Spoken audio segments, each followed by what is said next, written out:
Shikues të nderuar, mirëmbrëma dhe mirëserdhët në magazinën informative 21 Live News. Në Kosovë sërish reduktime të mëdha të energjisë elektrike. Qytetarët ankohen zëshëm, afaristët flasin për pasoja evidente në bizneset e tyre. Zyrtarët thonë se reduktime do të ketë deri në orët e vona ose deri nesër në mëngjes, kur pritet që bënishit të rinis punën. Reduktimet e energjisë elektrike vazhduan edhe sot në disa komuna të Kosovës. Reduktimet filluan qysh në orët e mëngjesit, duke zgjatur edhe nga mbi 5 orë. Bizneset në kryeqytet ankohen për dëmet që ju shkaktuan si pasojë këtyre reduktimeve të energjisë elektrike. Ne si biznes, puna reduktohet shumë pas reduktimit rrymës, sidomos me punën e pijev, të frizave të akullore, e të sene, po qëta shkollë, pja dalëm të qysh si me vështërsi me generator, duke po generatori po ka shpenzime 8 majat, i cilat ka herë, shumë herë, nuk pja vlen heq as me aktivizu generatorin. Puna reduktime për na dëmëtan balë, që masinat i kemë, dëgojnë, atë pa rrymë s'punojnë, do të me nejtë pa rrymë. Të lasht e nalet rryma, prishet mishi, prishen mish në atë kejtë përgjësi, me pije, dëmon të lasht e akullorit, ka të lasht e tjerë të kërshme. Por këto reduktime të energjisë elektrike po paraqesin problem, jo vetëm për bizneset, por edhe për qytetarët. Po kemi defekt edhe të mjetët në shporeta elektrik, mandej në frigorifer, për veti që ta shëpata shporetin e rrymës elektrike me regullu edhe të jetë po kushtojnë. Kost bëri të ditur se reduktimet e energjisë elektrike janë pasojë e pamundësisë të riaktivizimit të bllokut B1 të Kekut. Sipas Kostit, në disa rajone të Kosovës, reduktime do të ketë deri në orët e vona të mbrëmjes, kur pritet të kthehet në punë bloku B1 i termocentralit Kosova B. Në kumtes thuhet se sipas njoftimeve nga Ketsi, informimi nga Kek është bërë në orët e vona, andaj edhe realizimi i importit ishte i pamundur për orët e hershme të mëngjesit. Ndërsa për vonimin e riaktivizimit të bllokut B1, Keku njoftoi se janë duke u bërë testimet e fundit, kurse pritet që nesër në mëngjes njësia B1 të rinis punën, kur pritet që edhe prodhimi i energjisë elektrike të bëhet sipas planit.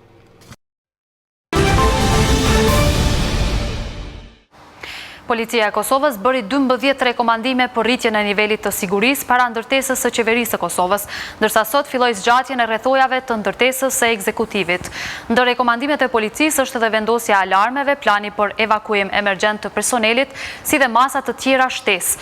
Zëdhënësi i qeverisë së Kosovës Arban Abrashi as nuk pohoi, as nuk mohoi nëse rritja e nivelit të sigurisë ka të bëjë me reagimet e fundit të subjekteve opozitare, si dhe thirrjeve për protesta të dhunshme pas nënshkrimit të marrëveshjeve të fundit me Serbinë në Bruksel.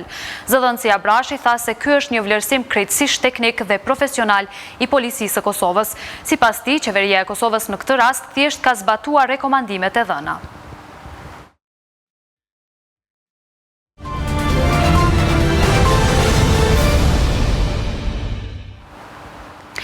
Sindikata e Arsimit e Kosovës paralajmëron grevë nëse nuk plotësohen kërkesat për kontratat kolektive, sigurimin e 70% të udhëtimit për mësimdhënësit, si dhe edhe për 3 pagat e para të pensionistëve.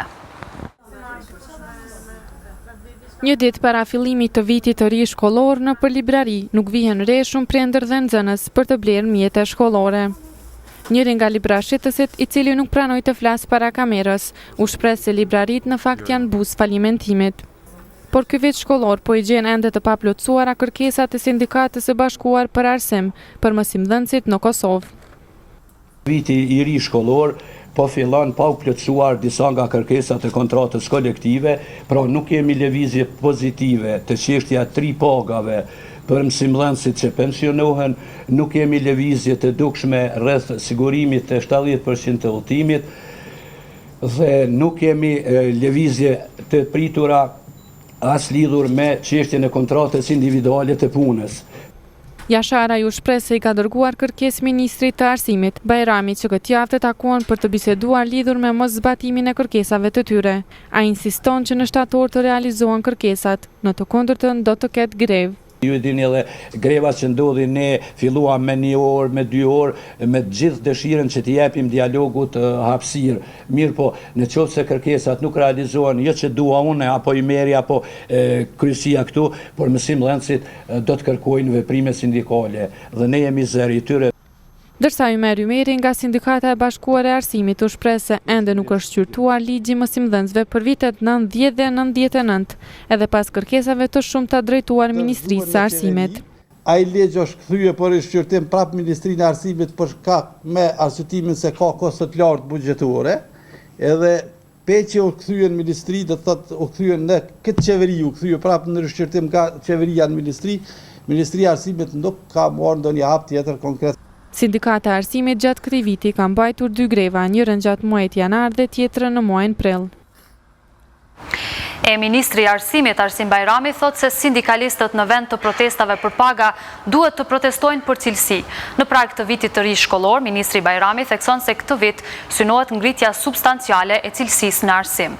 Me Ministrin Bajrami bisedoi kolegu Batir Cakolli. Ministër, çfarë përgatitjesh keni bërë për fillimin e mbarë të vitit të ri shkollor që do të nisë nesër për gjithë nxënësit e shkolla fillore dhe të mesme të Kosovës? Ministria e Arsimit ka bërë gjitha përgatitjet e nevojshme që nesër me 1 shtator të fillon mësimin në gjitha shkollat fillore dhe në shkollat e mesme të Republikës Kosovës. Dhe ne kemi marrë gjitha masat e nevojshme gjatë këtyre muajve të pushimit që edhe të punojmë në përgatitjen e objekteve shkollore, po në mënyrë të veçantë të përgatisim infrastrukturën për një fillim të mbarë të sistemit mësimor dhe që nesër 390.000 nxënës të shkolla fillore të mesme do të jenë në shkolla me një mobilizim të plot të më tepër se 30.000 mësimdhënësve që të ofrojnë një vit shkollor të suksesshëm. Ne këtë vit shkollor e kemi prezantuar si një vit ku duhet të reflektojë një ngritje të ndihshme substanciale të cilësisë në arsim dhe ky është prioriteti kryesor i Ministrisë në këtë vit shkollor. Si e keni menduar këtë ngritje substanciale të cilësisë në arsim, kur dihet se edhe me tutje në disa shkolla, në fshatra punohet ende me shkëmbës dhe shpusë? Ne jemi të vetëdijshëm që kemi ende probleme të infrastrukturës, por jemi të vendosur që në këtë vit shkollor të bëjmë një kthesë të ndihshme, të shpejtë, të avancuar të cilësisë që të punojmë, të ofrojmë nxënësve tonë një mësimdhënie të avancuar. Kemi punuar me shumë projekte me donatorë tonë në reformimin e mësimdhënësve, në aplikimin e metodave të reja të mësimdhënies. Dhe jam masë i sigurt se në gjitha nivelet këtë vit do të ketë një përkushtim të mësimdhënësve për dhënë maksimumin e të mundshme për të ofruar një mësim të avancuar përmes metodave të reja të mësimdhënies. Si vjet do të pilotojmë shumë projekte të shkollave digjitale. Tani më produktet digjitale janë të kryera dhe ne gjatë muajit shtator dhe tetor do të promovojmë në disa shkolla, fillimisht në qytete, ma vonë edhe në vise rurale, projektin e shkollave digjitale. Kemi vendos një sistem të qëndrueshëm të vlerësimit të performancës, çka do të thotë se secili mësimdhënës në arsimin parauniversitar do të ketë një vlerësim të performancës dhe ne në fund vitit do të shohim pasqyrën e suksesit apo të dështimit të secilit mësimdhënës, të secilit drejtor dhe zëvendës drejtor. Tek arsimi profesional kemi bërë një rikthesë në rishikimin e standardeve të arsimit profesional. Dëshirojmë që sistemi i arsimit të mesëm të lidhet plotësisht me ekonominë e tregut, me studimin e nevojave të zhvillimit ekonomik, në mënyrë që vërtet të prodhojmë njerëz të shkasive, njerëz të kompetencave. Një sistem i avancuar i arsimit parauniversitar është një parakusht që të kemi sukses edhe te arsimi universitar. Dhe mendoj se janë bërë gjitha përgatitjet e nevojshme, kemi siguruar mjaft fonde, mjaft mbështetje ndërkombëtare që gjatë këtij viti të promovojmë vërtet se është e mundshme në Kosovë të krijojë shkolla cilësore, sepse ne kemi një rini shkollore shumë inteligjente, të hapur ndaj teknologjive dhe njohurive të veta. Është detyrimi ynë si mësimdhënës, si pjesëtar të arsimit që vërtet ne të japim maksimumin e të mundshëm.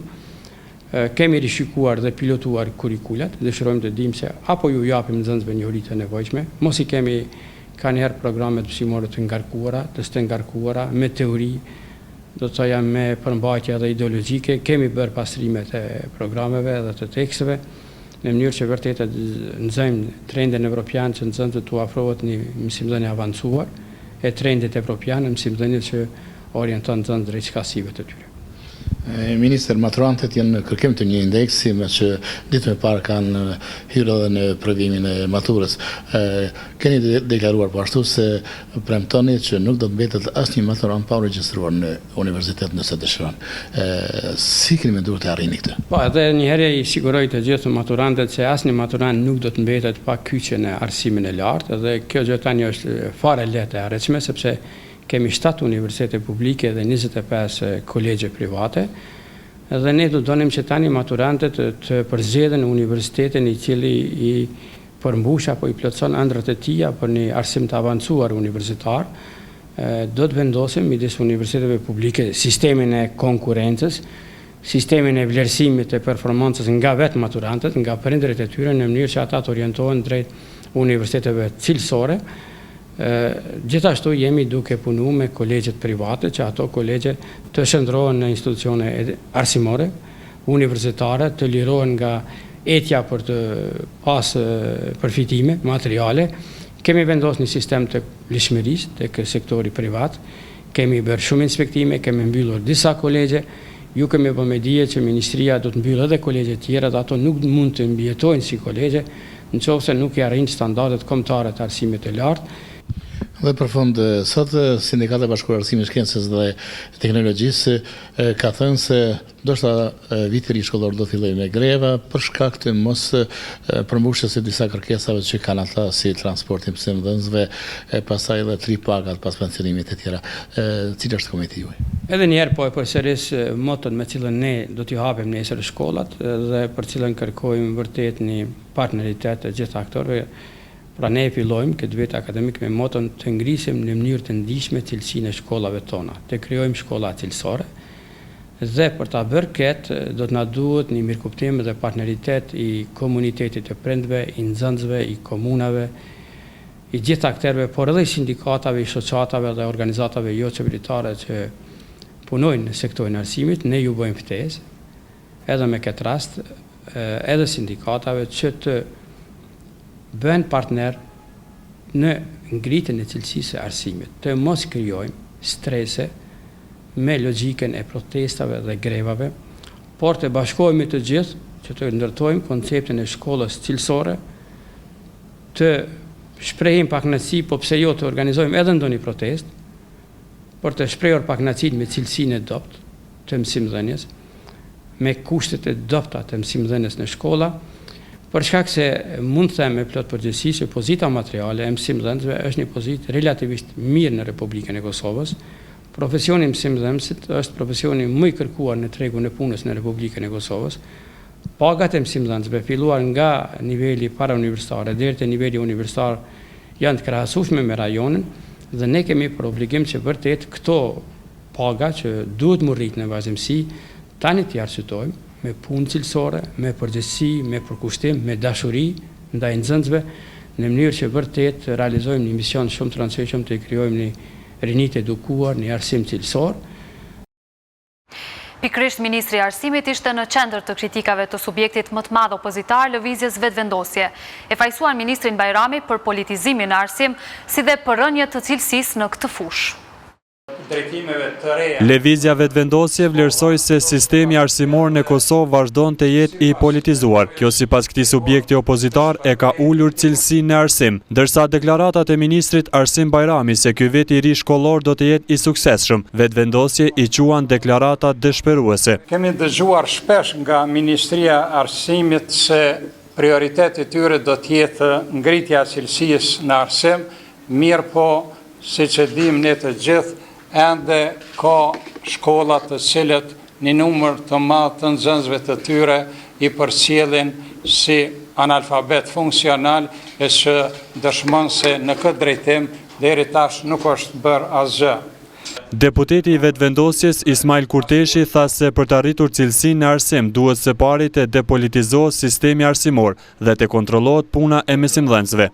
Edhe këtë vit shkollor e dim se shumë vende pune nuk janë hapur, vetëm që ato vende t'ju ruhen njerëzve të cilët ata i kanë militant politik, edhe atje ku po bëhen ndryshimet nuk po bëhen për shkak të ngritjes së cilësisë, po prapë për rehatimin e atyre të cilët i kanë njerëz të cilët i shërbejnë politikave të caktuara.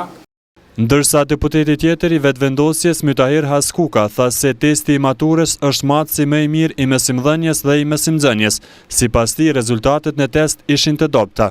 Gjatë asaj kohe që ishte provimi i maturës e padavret që në një faqe që ishte në Facebook, njëri nga studentët njëri nga nxënësit që kishin hyrë në provim kishin dërguar një pyetje ku pyetej se cilat nga këto shtete janë kufizohen me Kosovën. Edhe paramendoni domethënë çfarë kvaliteti të arsimit kena ku një nxënës i cili hyn në provimin e maturës në fund të 13 viteve apo shkollim pyet se cilat janë shtetet që i kufizojnë Kosovën. Dy deputetet e vetëvendosjes Kurteshi e Haskuka vlerësuan se me gjithë premtimet nga qeveria se do të ketë rritje të investimeve në arsim, ato vetëm sa janë zvogluar. Parafrimi i shkollimit me nevojat e tregut të punës është i domosdoshëm. Ministria e Arsimit po përgatit strategjinë e re në këtë rafsh u vu në dukje në tryezën me temën Edukimi në punë, plotësimi i nevojave në tregun e punës, organizuar nga Oda Ekonomike Amerikane në Kosovë.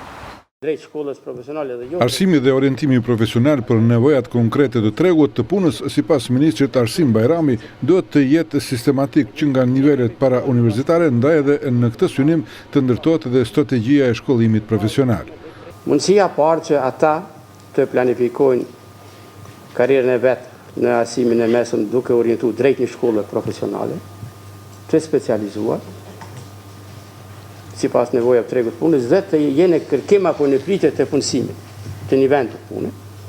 Dhe mundësia e dytë që të orientohen drejt karrierës akademike, universiteteve, në mënyrë që ata të marrin arsim të lartë, cilësor, dhe të ndërtojnë karrierën në kombinim me te.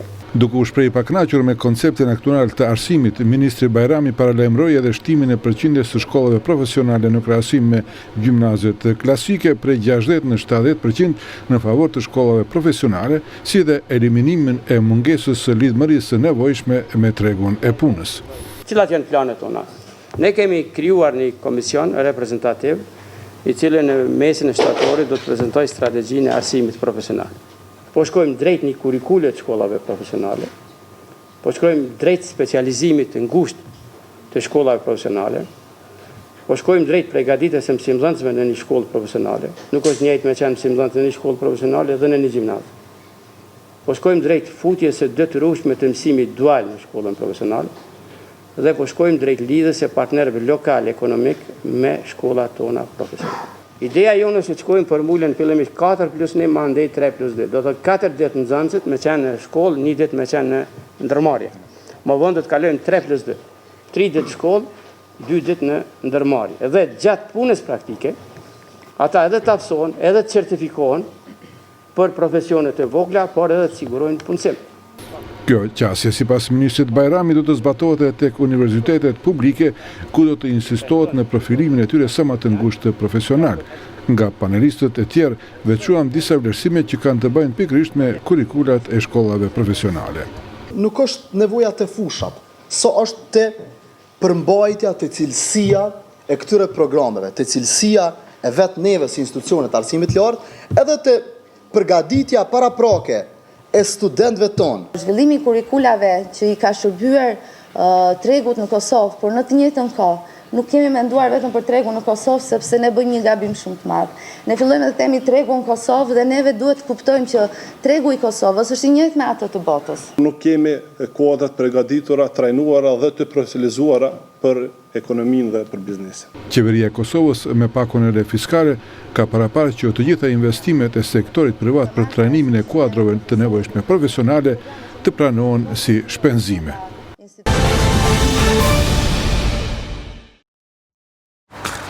Shpërbërja e strukturave paralele të ashtu quajtura mbrojtja civile në veri dhe integrimi i tyre në institucionet e Kosovës do duhet të përfundonte nesër, por duket se ky është një proces më i gjatë se sa afatet e përcaktuara në marrëveshjen e Brukselit. Ka mbetur vetëm një ditë kur struktura ilegale serbe ashtu quajtur mbrojtje civile do duhet të shpërbëjë plotësisht, siç e parasheh marrëveshja për normalizimin e marrëdhënieve me Serbinë e arritur më 19 prill të vitit 2013 dhe këta pjesëtar të integrohen në institucionet e Kosovës. Por ky integrim nuk mund të kryhet më 1 shtator, se ky proces merr më shumë kohë, e thotë edhe vetë ministrja për dialogun Edita Tahiri. Po nxjerrim Serbinë nga ndikimet e saja në pjesën veriore të vendit, duke shuar strukturat paralele serbe në Kosovë, duke krijuar kushte që edhe kjo pjesë e serbe të integrohet në institucionet e Republikës Kosovës. Është koha edhe Bashkimi Evropian të kërkojë nga Serbia që ta heqë Kosovën nga kushtetuta e saj, sepse jemi 2 shtete fqinje dhe Bashkimi Evropian ka hapur rrugët e veçanta për shtetin tonë. Skeptik për shuarjen e kësaj strukture ilegale në veri të vendit edhe për vite të tjera, është edhe njohësi i sigurisë Lorian Qehaja. Dinamika e paraparë për zbatimin e marrëveshjeve nuk është larg nga realiteti, sepse shpërbërja e tyre është më komplekse se sa që mendon popullata dhe aktorët. Po aq sa s'ka vullnet nga ana e Serbisë që ta implementojë këtë marrëveshje, po aq s'ka kapacitetin nga ana e Qeverisë Kosovës që të integrojë një numër të tyre. Këto celula do të vazhdojnë të ekzistojnë në një formë do të kamufluar, është shprehim, e që institucionet e Qeverisë Kosovës nuk do të kenë mundësinë s'pako në 5 vite të ardhshme të shtrinë kontrollin efektiv mbi atë pjesë. Por sipas Qehajës nuk është vetëm kjo marrëveshje që nuk po respektohet, ka edhe të tjera shumë të rëndësishme që kanë mbetur pengi palës serbe dhe heshtje palës kosovare. Më së shumti nuk janë zbatuar, është për shembull pjesëmarrja e Kosovës në iniciativa rajonale. Dhe këtu Serbia ka bërë obstruksione të hapura dhe në sy të Brukselit, sidomos kur është në pyetje përfaqësimi i Kosovës në iniciativa rajonale të sigurisë. Dhe mendoj që këtu qeveria e Kosovës ka qenë shumë ngratë që të alarmojë BE-n lidhur me konsekwencat e masfisore të Kosovës në këto iniciativa. Marrëveshja për mbrojtjen civile parasheh mbylljen e të gjitha objekteve, zyrave dhe depove që kanë qenë në shfrytëzim nga kjo strukturë ilegale në komunat veriore të Kosovës dhe dorëzimin e tyre në institucionet e Republikës së Kosovës. Sipas ministrës Tahiri, vetëm në institucionet shtetërore, civile dhe lokale, deri në shtator do të integrohen 483 pjesëtar të strukturave paralele. Familjarët e të pagjeturve shqiptare serb kërkuan që kjo çështje të jetë në prioritet në bisedimet Kosovë-Serbi në Bruksel. Unë nënvizua se nuk ka më kohë për pritje. Familjarët e personave të pagjetur, shqiptar dhe serb, shprehen zhgënjim me angazhimin jo të duhur të institucioneve për ndryqimin e fatit të pagjeturve. Këtë qëndrim e paraqitën përfaqësuesit e tyre në konferencën për media në përfundim të ditës ndërkombëtare të pagjeturve. Ne tash 7 vite, dikun prej vitit 2005, kemi filluar të afrohemi, të zhvillojmë takime të ndryshme në mes veti me të vetmin qëllim që mundësisht të ndihmojmë njëna palë tjetrës dhe të shkëmbejmë informacione atë sa ke mundësi. Iako je pitanje nestalih moralo biti prioritet. Të pagjeturit duhet të ishin prioritet në bisedimet dhe marrëveshjet në Bruksel.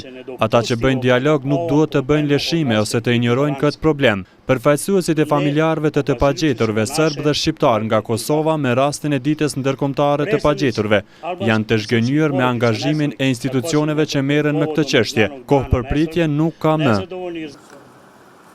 Edhe kryetari Komisioni Qeveritar për të pagjeturit Preng Gjetaj tha se familjarët e të pagjeturve janë të shqetësuar dhe kërkojnë përgjigje nga institucionet përkatëse. Mora dhe mesazhet, çështja e dialogut që përmend dhe theksohet mirë të veçantë mes Serbisë dhe Kosovës, që të ngritet në nivelin atje ku ka mundësi të detyrohet njëna palë apo tjetra të tregojë për vendodhjen, për hapjen e arkivave e tjera. Kemi të shënjuara shumë lokacione të cilat me vitet të tëra zhagiten dhe nuk vlerësohen. Përfaqësuesi i Komisionit Ndërkombëtar për persona të pagjetur, Luigi Ndodh, tha se procesi i gjetjes dhe verifikimit të personave të pagjetur është duke hasur në vështirësi. Ky proces ka arrit në pikën e ngrirjes dhe faktet që mbështesin këtë konstatim janë sepse që nga viti 2006 numri i gjetjes së varrezave të jashtëligjshme dhe zhvarrimeve në mënyrë konsekvente pasuese ka rënë në mënyrë drastike. Një konferencë për media po me kërkesën për ndryqimin e fatit të pagjeturve. Në të njëjtën kohë mbajtur edhe në Beograd, u kanë marrë pjesë edhe 2 përfaqësues të familjeve të pagjeturve nga Kosova.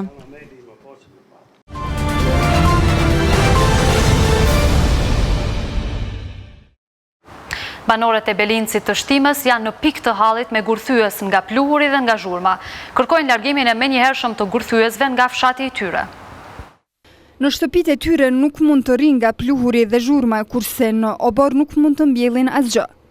Kjo është gjendja e banorëve të fshatit Belincit të Shtimës, të cilët thonë se jeta e tyre po vështirësohet nga këta 2 gurthyes në fshat. Jemi janë ku në komun, i kem letrat, shem janë ku në i kanë këthyën që s'janë të ju bo plëhën, na pi qefi s'pa në kohëmi. Na kem një zërë se në të punoj njerëzit nuk ka problema, ma u plëhën mës në bojnë. Që kjo prunë është e ju në kejtë këtu, su në mjellë kur gjohë, su në banë kur gjohë kanë prishë dhe tukën. Zyrtarja për mjedis në komunën e Shtimës, Albulena Emini, pranon që gurthyesit po bëjnë dëme, por që komuna nuk ka kompetenca t'i ndaloj ato. Komuna e bën, gjithsesi inspektori për mbrojtjen e mjedisit e bën inspektimin, edhe e shet gjendjen faktike në terren, e shet pluhurin, ka ankesat banorëve. Komuna, sa i përket gurthyesve, ka kompetenca minimale. Me një inspektim mund bëjnë një ujitje. Do bëhet një ujitje e zakonshme, po temperaturat e larta ndikojnë që edhe ujitja mos ta ketë efektin e duhur. Kurse zyrtarja nga Ministria e Mjedisit dhe Planifikimit hapësinor Valdete Tahiri tha përmes postës elektronike se këta 2 gurthyes nuk kanë leje nga kjo ministri për të zhvilluar veprimtarinë e tyre. Të 2 gurthyesit kanë pëlqime mjedisore nga Ministria e Mjedisit dhe Planifikimit hapësinor, por nuk kanë leje mjedisore. Ata janë urdhruar nga Inspektorati i Ministrisë që të pajisen me leje mjedisore dhe asnjë operator nuk mund të pajiset me leje mjedisore pa i plotësuar kushtet e dhëna në pëlqimin mjedisor. Dhe ne si ministri do të kujdesemi që të mos të i kalojnë vlerat e lejuara të ndotjes së ambientit, sepse për ndryshe do të ndëshkohen konform dispozitave ligjore në fuqi. Banorët e Belincit të Shtimës shpresojnë që ky problem me gurthyesit të zgjidhet sa më parë.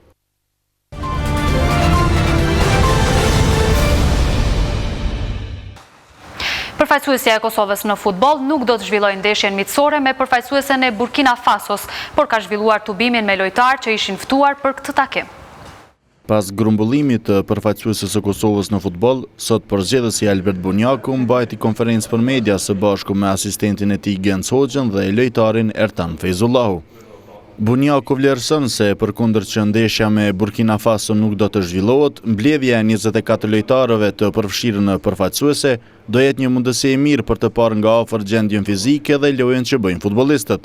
Ky tubim, sipas Bunjakut, do t'i ndihmojë përfaqësuesës së parë për organizimin e saj të brendshëm. Ashtu siç jeni të informuar, domethënë sot me datën 31 fillon tubimi i përfaqësuesës Kosovës.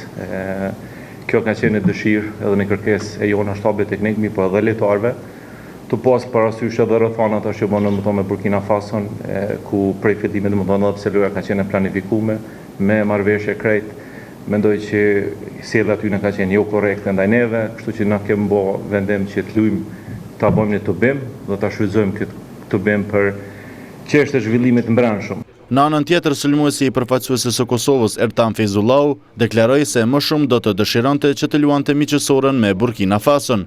Mirë po prapë se prapë, ai mbetet i kënaqur vetëm me mundësinë për të njohur nga afër bashkëlojtarët e tij, por edhe për të përjetuar atmosferën që bëjnë tifozët kosovar. Kena ushtrime më shumë, enjoyna njëri tjetrin më mirë, edhe ashtu bëhet mirë. Ma për para këshëm po të qef me luj. S'këm mujt me kësyqa shumë, e para se jam pashtu me Kosovën, shata vetë kesha po shumë qef me luj këtë luj, se kanë thonë se atmosfera shumë me mirë kom të. Brenda këtyre ditëve, do të jetë edhe një ndeshje interne në mes të 24 futbollistëve. Ndeshje kjo e cila do të jetë mirësardhur për të kuptuar gjendjen dhe konkurencën brenda vetë lojtarëve të përfaqësuesës së Kosovës në futboll. Kalojmë tani në basketbol. Sigal Prishtina sot përfundoi kampin për zgjedhës 10 ditësh në të cilin ishin pjesëmarrës lojtarë të moshës nën 20 vjeç, ku 3 prej tyre do të jenë pjesë e klubit të Sigal Prishtinës dhe do të kenë minutazh të caktuar prej 20 minutash. Pas vendimit të Federatës së Basketbollit të Kosovës që klubet në Superlig të ndajnë minutazh prej 20 minutash për 2 lojtarë në moshën 20 vjeçare, Sigal Prishtina është duke mbajtur kamp që të përzgjedh 2 ose 3 lojtarë që të jenë pjesë e ekipit të parë në garat e këtij edicioni, në kusht që ata të jenë në moshën 20 vjeçare. Kampi ka filluar nga data 20 gusht dhe në të kanë marrë pjesë 23 lojtarë, kurse pas 2 ditë stërvitjeve është bërë lista e ngushtë prej 10 lojtarëve, me të cilët janë duke punuar trajnerët e klubit në nënvëzhgimin e trajnerit kryesor Marian Ilievski. Cil kamp e bio da se vide mladi igrači. Kampi ka qenë për lojtarët e ri të cilët nuk i kemi njohur dhe në të ka mundur të marrë pjesë kushdo. Synimi ynë ka qenë që në këtë kamp të zgjedhim ata lojtarë të cilët do të kenë minutazhin e caktuar nga federata, pra 20 minuta. Jemi kënaqur si ka rrjedhur kampi dhe pam gjithë potencialin e tyre. Të gjithë dhanë maksimumin dhe i kanë përmbushur para kushtet e kërkuara për stërvitje. Tani të gjithëve u mbetet që të punojnë dhe të përparojnë në klubet e tyre në të cilat angazhohen. Me 31 gusht do të bëhet përzgjedhja 3 lojtarëve, të cilët do të jenë pjesë e ekipit të parë të Sigal Prishtinës dhe në fillim të muajit shtator, ekipi kampion i Ligës Ballkanike do të fillojë përgatitjet për edicionin e ri.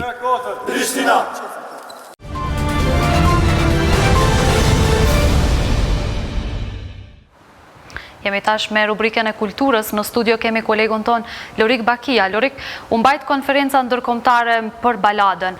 Çka u tha në këtë konferencë dhe cili është në fakt qëllimi i kësaj konference? Sot është dita e parë e kësaj konference ndërkombëtare të baladës dhe në fakt synimi i kësaj është bashkëpunimi dhe bashkëbisedimi në mes të shteteve të ndryshme, të cilat kanë probleme dhe sigurisht interesat të përbashkëta folklorike dhe bisedat sigurisht do të zhvillohen mes të profesionistëve që vinë nga vendet të ndryshme të botës. Konferenca ndërkombëtare e baladës organizohet nga viti 1966 dhe deri më tani është mbajtur 44 herë, ndërsa për herë të parë nikoqire e saj është Kosova. Drejtori i Institutit Albanologjik Hysen Matoshi, duke e hapur konferencën, tha se edhe pse janë të rinë në fushën e kërkimeve shkencore si institut, ata janë për bashkëpunim me vende tjera, për shkëmbim përvojash dhe për kërkime shkencore moderne. Është ngjarje me peshë për punonjësit e institutit tonë, por edhe ndër aktivitetet e pakta shkencore të këtij rangu në Republikën e Kosovës. Do të dëshironim shumë që Instituti Albanologjik të jetë pjesë e agjendave tuaja shkencore. Ne kemi nevojë për përvojat moderne të kërkimit shkencor.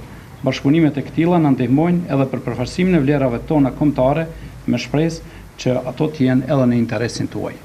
Thomas McKean nga Komisioni Ndërkombëtar për balada tha se të jesh në këtë vend është një përjetim i veçantë, sidomos për ata që merren me balada dhe që i hulumtojnë ato kudo që janë, në të gjitha anët e botës. Pjesë specifike të gjitha konferencave që ne i organizojmë është edhe njoftimi me vlerat kulturore dhe artistike të kulturës ku shkojmë. Prandaj e pash që edhe pjesë e këtij programi sot është edhe njoftimi me vetë këngën e baladës dhe me vetë performancat e saj. Unë jam i lumtur që ne kësaj radhe do të njoftohemi edhe me ato, jo vetëm sot, por edhe në ditët e tjera. Sipas tij ata gjenden në vendin ku është shtëpia e baladës dhe kjo është e veçantë për ta. Në konferencë marrin pjesë studiues të folklorit nga Afrika e Jugut, SBA-ja, Rumania, Slovenia, Finlanda, Austria, Skocia, Belgjika, Holanda, Portugalia, Shqipëria, Anglia, Maqedonia, Rusia, Franca dhe Kosova. Konferenca do të zgjasë deri të premten më 4 shtator dhe pjesëmarrësit nga bota gjatë kësaj kohe do të mund të njihen me kulturën kosovare. Shikues të nderuar, ishin këto të gjitha informacionet e përgatitura për magazinën informative 21 Live News. Faleminderit që na ndoqët, mirupafshim.